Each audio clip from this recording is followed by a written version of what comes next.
Hello everyone, स्वागत है आप सभी का हमारे यूट्यूब चैनल लर्न विथ दीप में। तो कैसे हैं आप लोग और कैसी चल रही है आप सभी लोगों की तैयारी।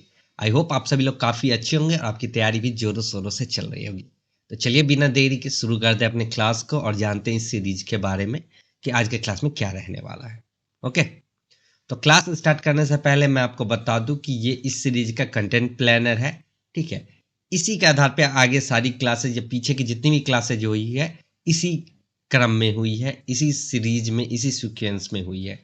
तो अभी तक हम लोगों ने बेसिक्स के सारे पार्ट्स ऑलरेडी क्लियर कर रखा है। अभी हम लोग एलिमेंट्री वाले पार्ट में बात कर रहे हैं किसकी, प्रोनाउन की, क्योंकि नाउन हम लोगों ने ऑलरेडी कंप्लीट कर रखा है। ओके, अगर आपने अभी तक एक भी वीडियो या लेक्चर नहीं देखा है तो मैं आपको सजेस्ट करूंगा इस वीडियो के एंड होने के बाद प्लेलिस्ट से जाके सारे वीडियोज को एक बार जरूर चेक कर ले। ओके, तो चलिए शुरू करते हैं अपने क्लास को और जानते हैं क्या कुछ खास है आज के क्लास में। तो आप सभी को पता है कि मैं हर थ्योरी क्लास में लास्ट 2 क्लास का एक रिकैप बताता हूँ। तो सेकेंड लास्ट क्लास में हम लोगों ने बात की थी पर्सनल प्रोनाउन के बारे में, डिटेल में सारी चीज़ें मैंने आपको बताई थी, चार्ट भी बताया था, उसके कुछ रूल्स थे उसको भी मैंने डिटेल में डिस्कस किया था, और साथ ही साथ बोनस में मैंने आपको बताया था इट का यूज, उसके कुछ रूल्स थे। ठीक है, 5 रूल्स थे, उसको भी मैंने डिटेल में क्लियर किया था कि कैसे दिस और इट डिफरेंट है, ये भी मैंने आपको बताया था अगर आपको याद है तो। लास्ट क्लास में हम लोगों ने पॉजेसिव प्रोनाउन के बारे में बात की थी, सारा कुछ हम लोगों ने डिस्कस किया था, उसके सारे रूल्स डिस्कस किए थे। ठीक है, 7 रूल्स थे, उन सभी को हम लोगों ने डिटेल में डिस्कस किया था, उसके एग्जाम्पल्स हम लोगों ने देखे थे। और मैंने 100 बातों की एक बात बताई थी कि जहाँ पे भी पॉजेसिव एडजेक्टिव प्लस नाउन लगते हैं मैक्सिमम केस में हम उसको रिप्लेस कर देते हैं पॉजेसिव प्रोनाउन से। और कुछ ऐसी जगह होती है जहाँ पे नाउन पहले से फिक्स होता है जिसको आप हटा नहीं सकते, तो वहाँ पे आपको पॉजेसिव एडजेक्टिव ही लगाना पड़ता है। ठीक है, तो ये तो होगी लास्ट क्लास की बात। तो चलिए आगे जानते हैं आज क्या क्या पढ़ने वाले हैं। ओके, तो आज है हमारा बेसिक ऑफ प्रोनाउन पार्ट 4। तो इसमें किस किस के बारे में आज बात करेंगे। तो आज बात करने वाले हैं रिफ्लेक्सिव, डिस्ट्रीब्यूटिव और डेमोन्स्ट्रेटिव प्रोनाउन के बारे में। ओके, तो इनसे रिलेटेड सारे इंपॉर्टेंट रूल्स होंगे, जो भी चीजें हैं सारी कुछ डिस्कस होगी ताकि आपके लिए लर्निंग इजी बन जाए। ओके, और लास्ट में एक प्रैक्टिस क्वेश्चंस होगा। ठीक है, जो आपको होमवर्क के लिए मिलेगा, आप उसको जरूर से जरूर करना। ठीक है, तो हबीबी तुम किधर होती, हम तुम्हारे लिए ग्रामर फन वे में लाती। तो चलिए शुरू करते हैं अपने क्लास को। तो हर क्लास में आपको ये जरूर देखने को मिलेगा टाइप्स ऑफ प्रोनाउन, ताकि आपके दिमाग में ये चीज फिट बैठ जाए कि 10 प्रकार के प्रोनाउन होते हैं, कौन कौन से, पर्सनल, पॉजेसिव। ठीक है, 2 क्लास में हम लोगों ने कंप्लीट कर दिया था। ठीक है, demonstrative, distributive, reciprocal, reflexive, emphatic, indefinite, relative, interrogative. ठीक है, तो आज हम कुछ प्रोनाउन के बारे में आगे बात करने वाले हैं। ठीक है, 3 प्रोनाउन 4 प्रोनाउन के बारे में। तो आइए चलिए बात करते हैं। ठीक है, तो नेक्स्ट हम लोग बात करने वाले हैं रिफ्लेक्सिव प्रोनाउन के बारे में। आप सभी को रिफ्लेक्स से कुछ समझ में आ रहा कि कोई चीज घूम फिर के आप पे ही आ रही है, रिफ्लेक्स हो रही है, रिफ्लेक्ट हो रही है, तो आप पे ही आ रही है, मतलब आपकी ही बात हो रही है। मतलब क्या कि आपका जो सब्जेक्ट होगा, ऑब्जेक्ट होगा, वो सिमिलर होगा। तो वही रिफ्लेक्सिव प्रोनाउन कहता है कि रिफ्लेक्सिव प्रोनाउन कौन कौन से हैं, जैसे माई सेल्फ, ठीक है, yourself, himself, herself, itself, ourself, yourself, themself is used when the subject and object are the same person, ये और thing.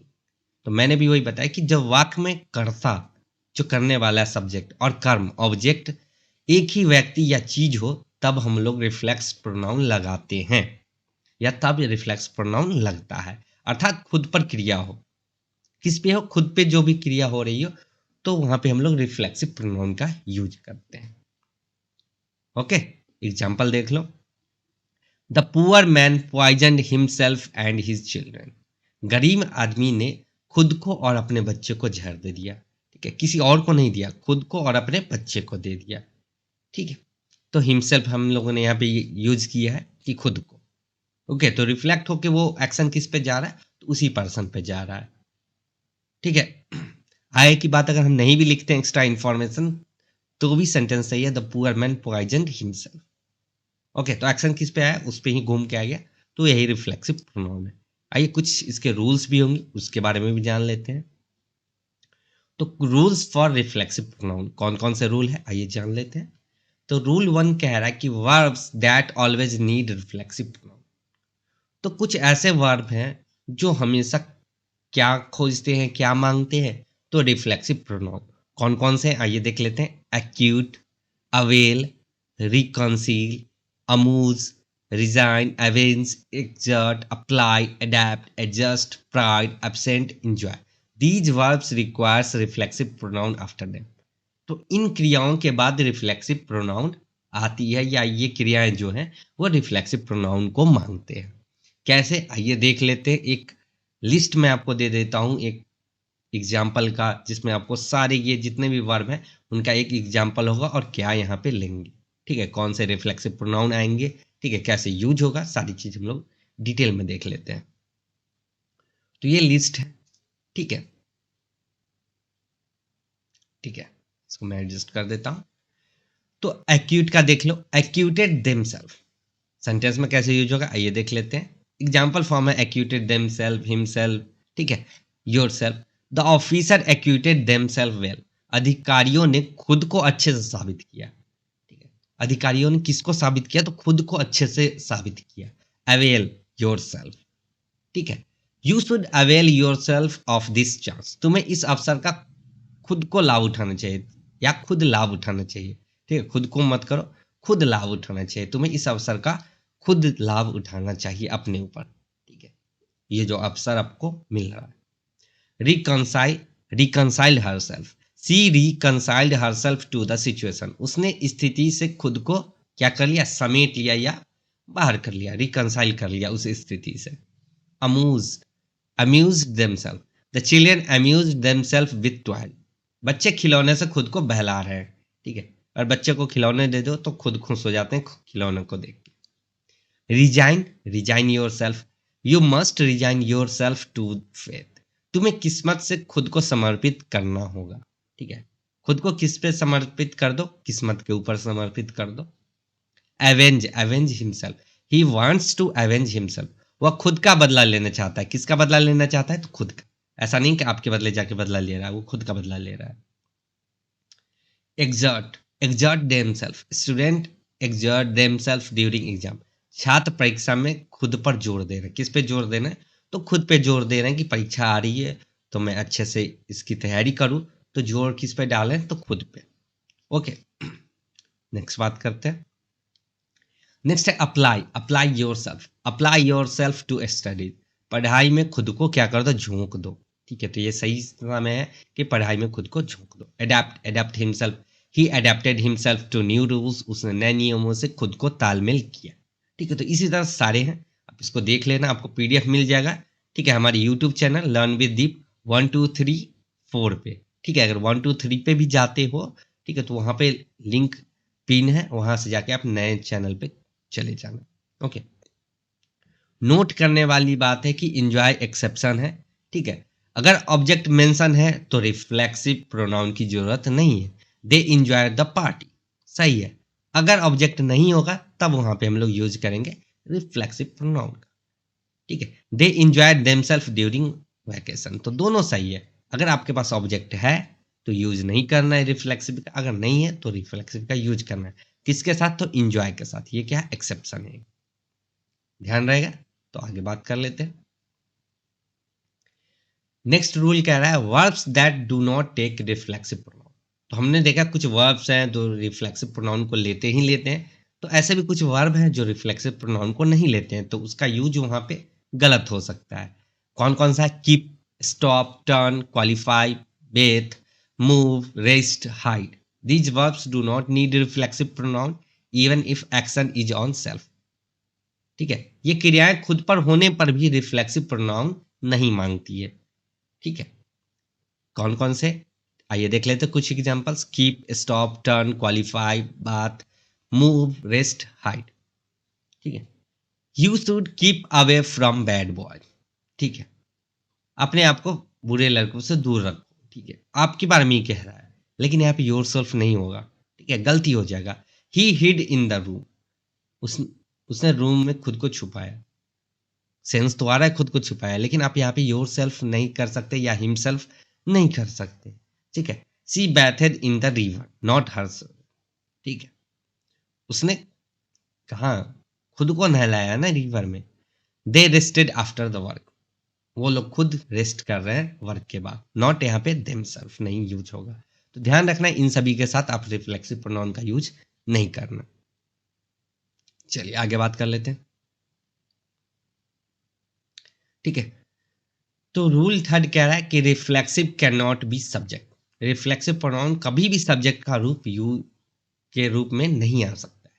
Reflexive pronoun can not be subject or object unless the related noun or pronoun is already mention. Reflexive pronoun कभी भी कर्ता, subject या object नहीं बन सकता है जब तक पहले से संबंधित संज्ञा या सर्वनाम न हो, ठीक है। कब तक नहीं बन सकता? जब तक पहले से कुछ मेंशन ना हो, ठीक है, तब हो सकता है, लेकिन अब पहले से मेंशन नहीं है तो आप वहां पे न्यू यूज नहीं कर सकते। आइए कुछ एग्जांपल से देख लेते हैं। जैसे हम लोग बोल देते हैं ना, कभी कभी आप अपना इंट्रोडक्शन देते हैं, ठीक है, कहीं पे स्पोकन में आप बोल देते हो my self Ramesh from Delhi. नहीं, आप ऐसे नहीं बोल सकते, ये गलत है। ग्रामेटिकली आप माई सेल्फ रमेश नहीं बोल सकते हो, आपको क्या बोलना, I am Ramesh from Delhi. तो जब भी आप इंट्रोडक्शन देना तो आई एम बोलना, ठीक है। Yourself and he reach there, सुनने में अटपटा लग रहा है और गलत भी है, ठीक है। You and he reach there, okay. तो ध्यान रखना कि रिफ्लेक्सिव कभी भी सब्जेक्ट या ऑब्जेक्ट डायरेक्टली नहीं बन जाते, ठीक है। अगर कुछ मेंशन है तब वहां पे यूज कर सकते हो, लेकिन मेंशन पहले से नहीं है तो आप वहां पे यूज नहीं कर सकते, ओके। चलिए नेक्स्ट बात कर लेते हैं। नेक्स्ट बात आ जाती है डिस्ट्रीब्यूटिव प्रोनाउन की। डिस्ट्रीब्यूट मतलब बांटना एक दूसरे में, ठीक है। तो डिस्ट्रीब्यूटिव प्रोनाउन का काम ही है बांटने वाला, ठीक है। तो कैसे बांटेंगे, आइदर, दो में से कोई एक, ठीक है, किसी एक को देना। आइदर मतलब किसी एक को देना, तो कितने में से, दो में से किसी एक के लिए हम लोग आइदर का यूज करते हैं। Either is used when there are exactly two person और थिंग्स, दो में से कोई एक के लिए हम लोग आइदर का यूज करते हैं, ऐसा नहीं बहुत सारे में आइदर का यूज करेंगे, ठीक है। तो ये एक सबसे इजी प्रोनाउन है डिस्ट्रीब्यूटिव प्रोनाउन, ठीक है। Example, either of these two pens is red, सही है। इन दो कलमों में से कोई एक कलम क्या है, लाल कलम है, ओके। तो दो में से ही करना है आइदर, ऐसा नहीं कि बहुत सारे में से आइदर कर रहे हैं। जैसे कि either of these three friends is naughty, ये गलत है। आइदर हमेशा दो का कंपैरिजन बताएगा, ठीक है, दो में से एक के लिए आइदर यूज करते हैं। Any one of these three, ठीक है, अगर ज्यादा हो एक से तो any one of these use करते हैं, एनी वन का यूज करते हैं।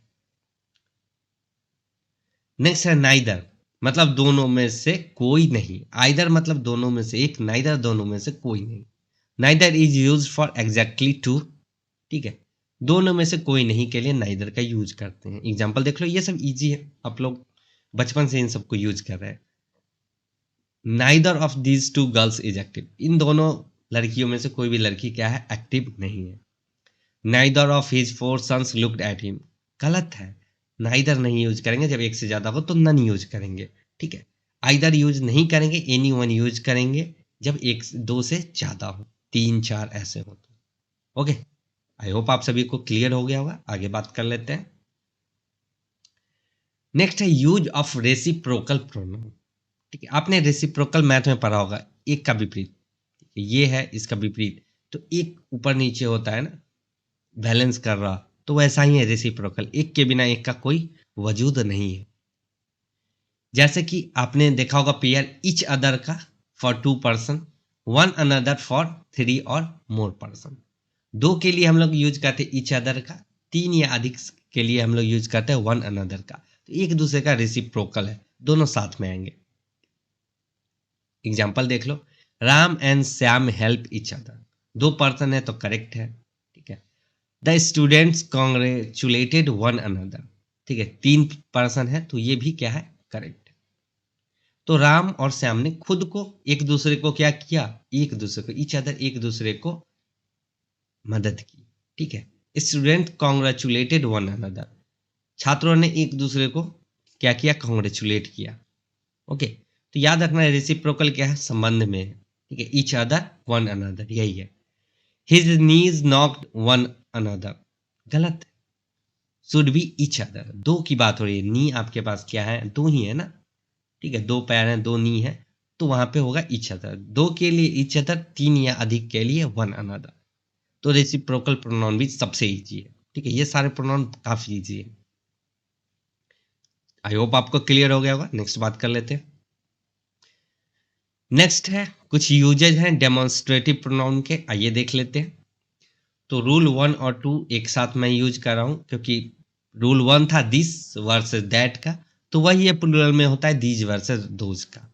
ओके, तो दिस और दीज नियर वाले ऑब्जेक्ट के लिए यूज होता है, दैट और दोज फार के लिए। मैंने आपको बताया है पहले भी, ठीक है, जब मैं आपको दिस दैट बता रहा था, नाउन में ही बताया था कि दिस जिसको हम लोग आसानी से छू सकते हैं, पकड़ सकते हैं, अपने नजदीक हो, ठीक है, और डैट जो दूर हो, जैसे कि मैं उसको टच नहीं कर पा रहा, मेरे पीछे से कवर्ड है, पर ये दिस मैं कह रहा हूँ। और एक से अधिक होगा तो मैं इसको दीज कहूंगा, ठीक है। मान लो कि मेरे पास ये सारे हैं, तो ये दीज हो गए, और पीछे कुछ रखा है बहुत सारा, तो वो दोज हो गया, जिसको मैं टच नहीं कर पा रहा, ठीक है, मेरे से दूर है। तो ये तो काफी आसान है, आप सभी लोग बचपन से पढ़ते आ रहे होंगे, दिस दैट दीज दोज, तो वही है डेमोन्स्ट्रेटिव प्रोनाउन, ठीक है, वो डेमोन्स्ट्रेट करता है। दिस इज अ कैट, यह एक बिल्ली है, बता रहा है ना, डेमोन्स्ट्रेशन दे रहा है ना कि यह एक बिल्ली है। दीज आर कैट्स, ये बिल्लियां हैं। दैट इज बुक, वह एक किताब है। दोज आर बुक्स, वे किताबें हैं। जब आप इंग्लिश शुरू करते हो, बचपन में ट्रांसलेशन बताते हो, तो दिस दैट दीज दोज बड़े ही डिटेल में पढ़ते हो, तो बताने की जरूरत नहीं है। चलिए नेक्स्ट बात कर लेते हैं। तो दो रूल कवर हो गया, अब रूल थर्ड की बात कर लेते हैं। दैट ऑफ और दोज ऑफ का यूज किया जाता है रिपीटेशन को अवॉइड करने के लिए। To avoid repeating noun use that of singular के लिए और दोज ऑफ प्लूरल के लिए। तो ये तो आपको पता ही है, दैट और दोज आपको पता है, एक सिंगुलर के लिए एक प्लूरल के लिए। तो रिपीटेशन को अवॉइड करने के लिए दैट ऑफ और दोज ऑफ का प्रयोग करते हैं। संज्ञा दोबारा न लिखने के लिए दैट ऑफ एक वचन में और दोज ऑफ बहुवचन में यूज करते हैं। कैसे, एग्जांपल देख लेते हैं। The climate of Pune is better than that of Mumbai, ठीक है, यहाँ पे क्लाइमेट को रिपीट करने से बचाने के लिए हम लोगों ने यूज किया दैट। तो समझ में आ रहा है कि क्लाइमेट की बात करें कि पुणे का जो क्लाइमेट है वो बेटर है मुंबई के क्लाइमेट से। The street of Delhi are wider than those of Mumbai, ठीक है, तो स्ट्रीट को रिपीट होने से, बार बार स्ट्रीट्स लिखने से बेटर था, हम लोगों ने यहाँ पे क्या यूज कर लिया, दोज का। ओके, आई होप आपको चीजें क्लियर हो गई होगी। ये सारी चीजें बेसिक्स है जो आपको पता होती है पहले से, और ये सब मैंने आपको जब बताया था प्रोनाउन के बारे में, एक ओवरव्यू दी थी क्लास में, तभी सारा कुछ मैंने डिटेल में बता दिया था, ये सारी चीजें, कि ये सारे कभी काफी इजी है। चलिए नेक्स्ट बात कर लेते हैं। फोर्थ है वन और वंस का यूज। ये भी रिपीटेशन को हटाने के लिए, उससे बचने के लिए यूज करते हैं। Use one for singular countable, ones for plural. एक वचन के लिए वन, बहुवचन के लिए वंस, काफी easy. This is the new version but that is an old one. These are new books but those are old ones. And old ones, apostrophe लगा दोगे तो वो अलग हो जाता है, ठीक है। Never ones with apostrophe, apostrophe नहीं लगाना है वंस के साथ, इस चीज को ध्यान रखना। ओके, चलिए नेक्स्ट बात कर लेते हैं। नेक्स्ट आपके लिए कुछ क्वेश्चंस है जो आज हम लोगों ने पढ़ा है, उससे रिलेटेड 4 क्वेश्चन है जो आपको होमवर्क में मिलेगा, तो आपको इन सभी को आंसर करना है, ठीक है, खुद से प्रैक्टिस करना, ठीक है। मैं अगले क्लास में आपको इसका आंसर बताऊंगा डिटेल, तो आप लोग प्रैक्टिस करना खुद से। तो आज के लिए बस इतना ही। आज का वीडियो कैसा लगा, वीडियो अच्छा लगा तो वीडियो को लाइक करें, चैनल को सब्सक्राइब करें और अपने दोस्तों में शेयर करना ना भूलें, जिनको भी इंग्लिश ग्रामर सीखना है अमेजिंग वे में। और कमेंट में अपने आंसर्स जरूर बताएं, अपने फीडबैक सजेशन जो भी हैं, और क्या नए टॉपिक्स आपके लिए लाऊं, ये सारी चीज़ें आप बता सकते हैं। तो मिलते हैं फिर नेक्स्ट लेक्चर में, तब तक के लिए जय हिंद, जय भारत,